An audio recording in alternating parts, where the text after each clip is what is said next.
Bienvenue dans le podcast Devenir triathlète. Je suis Hermano, producteur de podcasts sportifs et triathlète depuis plus de 20 ans.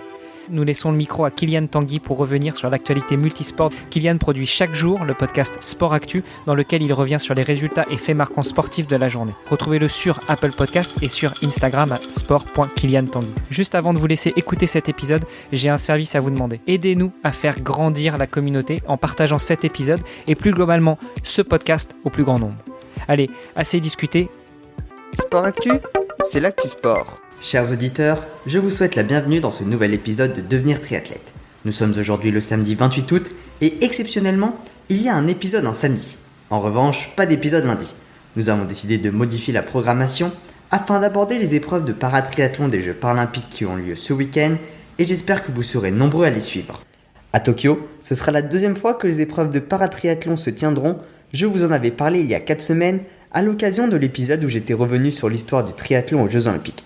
Si vous vous en souvenez bien, j'avais mentionné que cette intégration du paratriathlon au programme des Jeux paralympiques avait été l'évolution majeure du triathlon cette année-là. Mais pour le paratriathlon, un autre événement a été encore plus marquant puisque les classifications ont été entièrement revues. Avant, il y avait 5 catégories allant de PT1 à PT5.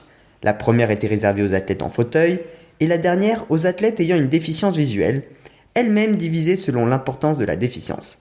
Enfin, les classes PT2, PT3 et PT4 concernaient les athlètes pouvant courir debout et ils étaient séparés en fonction de leur niveau d'handicap. Cette classification a été revue et depuis le 1er janvier 2017, il y a en tout 9 catégories différentes. En premier, la PTWC pour les athlètes en fauteuil qui doivent utiliser des handbikes couchés sur la partie cyclisme, puis un fauteuil de course à pied. Pour eux, il existe 2 catégories, les H1 qui concernent les handicaps importants et les H2 pour les handicaps plus légers.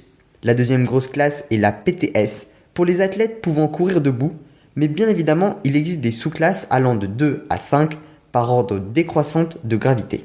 Et enfin, les PTVI pour les déficients visuels qui sont accompagnés durant toute la course par un guide et qui font la partie cyclisme sur un tandem. Cette catégorie est séparée en 3 branches en fonction de l'importance de la déficience visuelle. B1 pour les athlètes aveugles, B2 pour ceux ayant une perception de la lumière et enfin B3 pour les athlètes partiellement voyants. Pour vous aider, je vous ai mis sur le groupe Facebook Devenir triathlète un document où vous retrouverez l'ensemble de ces informations schématisées. Aux Jeux paralympiques de Tokyo, seules 4 catégories seront représentées. La PTVI, la PTWC et la PTS 4 et 5 pour les hommes et la PTVI, PTWC et PTS 2 et 5 pour les femmes. Ils courront sur la distance S, soit 750 mètres de natation, 10 km de vélo et 5 de course à pied et 80 athlètes y prendront part. Les courses masculines et féminines auront lieu les 29 et 30 août en fonction des catégories. Les PTVI, PTS2 et PTS4 auront lieu le 29 et les PTWC et PTS5 le lendemain. J'espère que tout était clair et que cet épisode vous a permis de mieux comprendre les courses de paratriathlon afin de pouvoir suivre les épreuves à Tokyo ainsi que celles qui se tiendront tout au long de l'année sur le circuit international. Si le handisport est un sujet qui vous intéresse, n'hésitez pas à vous rendre sur mon podcast Sport Podcast où j'ai publié une interview avec Catel Alençon, membre de l'équipe de France de paracyclisme, et où je publierai demain un épisode où je vous raconte le pire scandale des Jeux paralympiques. Sinon, je vous donne rendez-vous ici sur Devenir triathlète, non pas ce lundi, mais lundi d'après, le 6 septembre, pour un nouvel épisode. Sport Actu, c'est l'actu sport. Merci d'avoir écouté cet épisode jusqu'à la fin. Si vous l'avez apprécié, venez sur le groupe Facebook pour nous laisser un commentaire et interagir avec nous. Vous nous aideriez aussi énormément en allant sur Apple Podcast pour laisser une revue 5 étoiles de préférence à ce podcast, Devenir triathlète, et au podcast de Kylian Tanguy, Sport Actu.